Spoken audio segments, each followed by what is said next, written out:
今年呢，很可能就是苹果。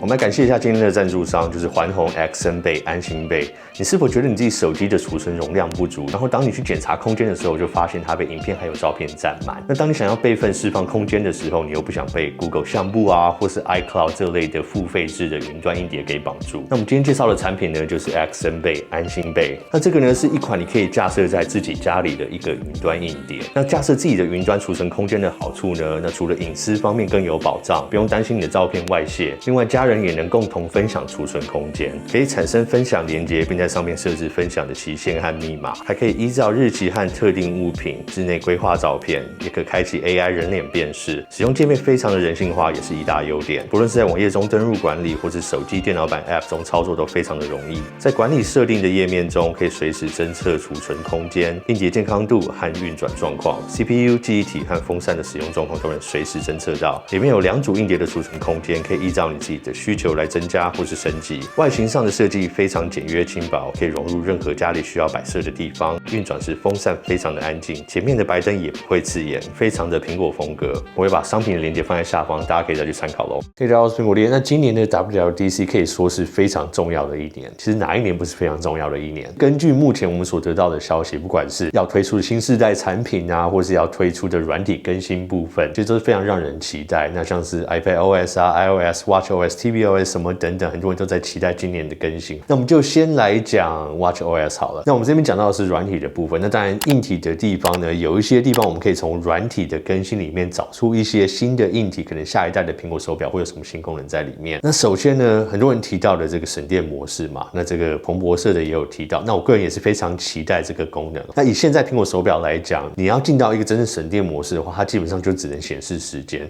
但是我个人认为，以现在苹果手表的尺寸来讲，很多市面上面其他的运动型手表大致上尺寸都差不多，可是为什么别人的这个续航力可以提高到那么长，苹果手表就不可以呢？因为其实 watchOS 是一个非常强大的软体啦，那它加了越来越多功能，还有健康侦测什么等等在里面之后呢，那自然它这个软体所需要的电量就会比其他智慧型手表来的还要大。但其实苹果手表的续航力不足这一点也是很多人诟病，也是很多人不愿意购买苹果手表的原因。那你可以参考一下其他厂商可能使用的方式嘛，像是你在运行的时候，有些人可能不需要那么多的健康侦测模式，那你可能有分不同的等级。可能我在上班啊，一般在工作的时候，我不需要它的健康侦测是一直随时固定多少就开启，那可能8个小时都可以把它关掉，或有更长的时间不去使用它。那当然我也知道，以现在来讲，你可以在设定里面去做很多的微调，关掉很多的东西，让它的续航力比较好。可是我觉得它还是不是一个很方便，可能你按一键就是直接切换到整个不同的模式。那所以我认为，如果你可以更加去优化现在的 watchOS 有更多的模式啊，省电方式让你去选择的话，我觉得它应该可以撑到2到3天是没有问题的。那光是这样的进步，就会让很多人愿意购买苹果手表。那另外像是我们其他所期待的，可能新的健康侦测功能什么等等，这个应该就是要搭配新的硬体，我们才会看到。那像很多人讲的，可能体温侦测啊，或是血压、血氧这些，我个人觉得还不会那么快看到。那其他像是可能更多细节的专注模式啊，可是这个就是可能联动到可能 iPhone 啊，或是其他的苹果装置可以一起使用。那另外还有所谓的睡眠侦测这一点齁，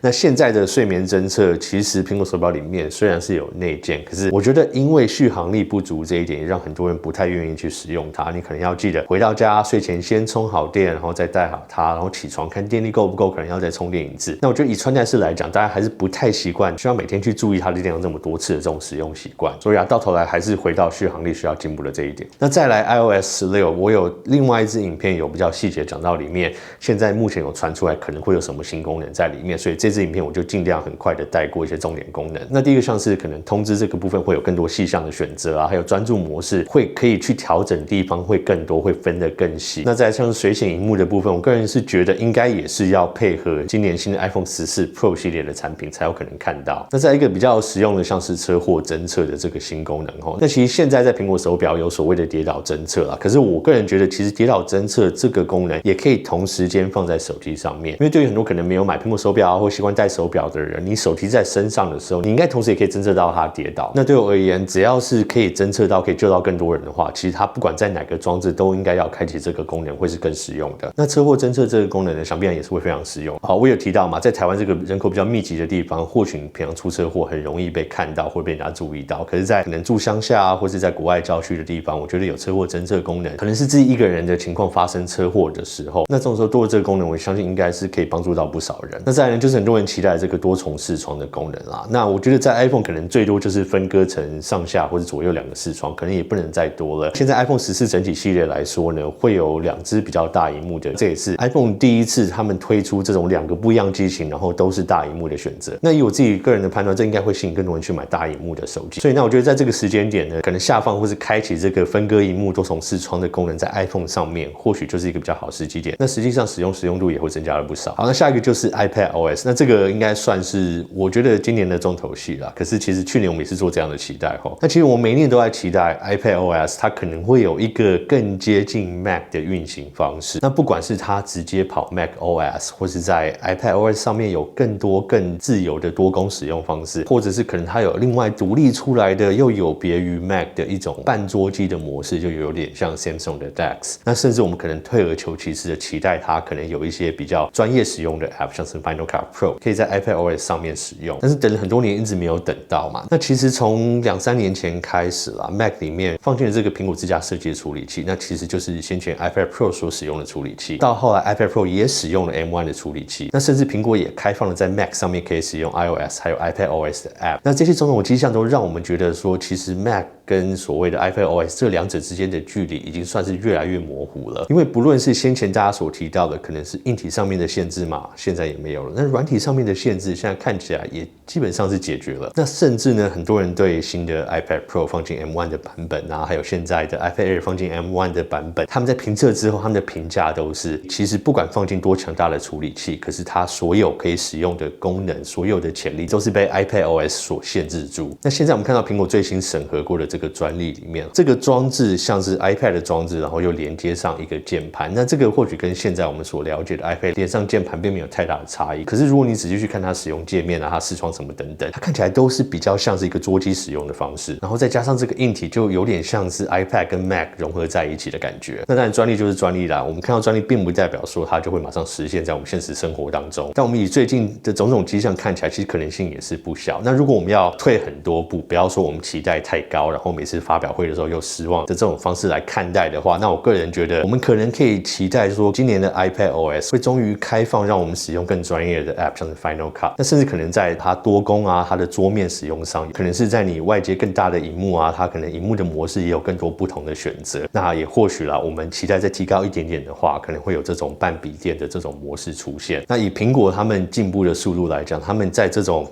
可能比较大的界面转换的时候，他们都是慢慢的一步一步来，可能先释放一点出来，然后让你习惯这个使用方式，然后再慢慢释放越来越多。所以我觉得我们可能把期待值降低一点啦，这样今年的发表会就比较不会失望。那我个人觉得，如果真的是进到这一步的话，也会大大增加我自己购买 iPad 的意愿。那并不代表说我可能就不会买 Mac， 可我觉得这种时候如果有一个辅助的 iPad 或者 iPad Pro 让我平常外出可以使用的话，那我觉得对我而言，我可能反而会多买一个装置，而不是少买一个装置。因为说真的，现在的 iPad 对我而言，其实实用性就是真的不高。OK， 那再我们就讲到很多人期待的硬体的部分。今年的讲法有非常多不一样的消息来源爆料，他们的讲法差异都非常大。那我们就把它摊开来，大家可以看看自己怎么想咯。那彭博社的 Mark Gurman 他的想法是说，他觉得在今年6月有非常高的机会，我们看到很多新的硬体推出。那他提到的像是新的 MacBook Air， 那可能是搭配新的设计啊，还有 M2 的处理器在里面。那另外他提到的更新处理器版本的 Mac Mini 啊，那甚至是 MacBook Pro 13寸，就是我们先前有提到，它可能维持旧的设计，可是放入新的处理器。那用这种方式让它跟现在的14寸、16寸做出一个差异化。那他也有提到24寸的 iMac， 可是这一点呢，很多人的讲法就觉得说可能不会那么快看到。那在另外一个在所谓的显示器产业里面爆料都非常精准的 Ross Young， 以他的讲法是说，他看到27寸的 Mini LED 的萤幕可能会在6月的时候上市。那这个可能会是一个比较专业版的27寸的萤幕。那以我个人的话，我的小期待是一个可能这个萤幕搭配的是新的 iMac， 那这个是我一个比较